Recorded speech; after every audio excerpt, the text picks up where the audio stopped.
না, আমার মধ্যে রাগটাই অনেক বেশি। কারণ আমি না মানুষের সাথে মিথ্যে অভিনয় করতে পারি না। আমি যেরকম আমি নিজেকে সেরকমই দেখাই। ওই পেটের মধ্যে একটা কথা লুকিয়ে রাখবো, মুখের মধ্যে আরেকটা কথা রাখবো, ওরকম দোগলামো আমার দ্বারা হয় না। আমি রাগী, আমি এরকমই ঠিক আছে। আমি যখন রাগ দেখাই, যখন আমার কোনো আপন মানুষকে রাগ দেখাই, তারা তখন এটা দেখে না যে রাগটা আমি কেন দেখাচ্ছি। তারা তখন এটা বলে যে তুই রাগী, তোর সাথে কেউ থাকবে না। বাট রাগটা কোন কারণে হয় সেটা মানুষ দেখে না। আর মানুষকে আপন মনে করা হয় বলে তাদের ছোট ছোট জিনিসে আমাদের মাথা গরম হয়ে যায়, কারণ আমরা তাদের থেকে জিনিসটা এক্সপেক্ট করে না যে সে মানুষ সেই কাজটা করতে পারে। আর বাইরের লোকের উপরে যদি রাগ দেখানো হয়, কোনো বাইরের লোক যাকে আমি চিনি না, তো সেই রাগটা হবে না কেন? কারণ ন্যাকাপানা আমি সহ্য করতে পারি না। যখন কেউ আমাকে ন্যাকাপানা দেখায় আমি রাগ দেখিয়ে দিই। আপন মানুষের প্রতি রাগ আলাদা, বাইরের মানুষের প্রতি রাগ আলাদা।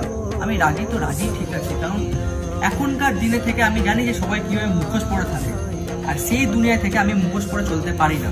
আমি এরকমই, আমার রাগ বেশি। এই জন্য হয়তো আমার খুব ঠিকমতো কোনো বন্ধু নেই, আমার ভালোবাসা টেকে না, বা আমার পরিবার আমাকে ভুল বোঝে। বাট আমি এরকমই। বাট কেউ আমার ইন্টেনশনটা বুঝতে চায় না যে আমি কেন চিল্লাচ্ছি বা কেন আমি রাগ করছি। আমার মাথা গরম হয়ে যায় অল্প অল্প জিনিসে, কারণ আমি অল্প জিনিসে না ভুলগুলো সহ্য করতে পারি না। আর এটাই আমার ভুল যে আমি খুব সহজে মানুষকে নিজের ফিলিংগুলো এক্সপ্রেস করে দিই। তো তোমরা কারা কারা এরকম রাগি অবশ্যই কমেন্টে জানিও, অ্যান্ড ভিডিওটা স্টোরি দিয়ে শেয়ার করেই দিও যে